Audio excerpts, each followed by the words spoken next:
হয়েছিল? ঘটনাটা আজকে 11:30 নাগাদ একটা খবর পাওয়া যায় যে লেম্বুছড়া থেকে, যে লেম্বুছড়া আউটপোস্ট থেকে ওসি আমাকে খবর পাঠায় যে একজন লোক পড়ে রয়েছে। অ্যাকর্ডিংলি সেই অনুসারে ওসি লেম্বুছড়া ওপি এবং স্টাফ এবং আমি নিজে স্বয়ং আছি। আসার পরে দেখা যায় যে একটা লোক পাওয়া গেছে এখানে একটা নালাতে পড়ে রয়েছে। সেই অনুসারে আমরা সবাই আয়া দেখতে পাই এবং ডেড বডি তার ফায়ার সার্ভিসের মাধ্যমে রিসিভ করা হয়। স্যার, ডেড বডি চিহ্নিত করতে পেরেছেন? হ্যাঁ, ডেড বডি চিহ্নিত করতে পারছি।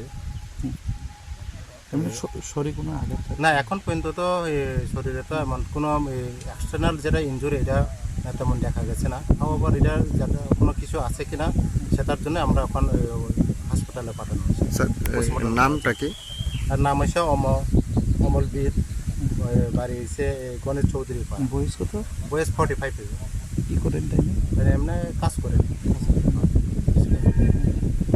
এই জায়গাটার নাম এই জায়গাটার নাম হচ্ছে কৃষ্ণমোহন কুবরাপাড়া। কৃষ্ণমোহন।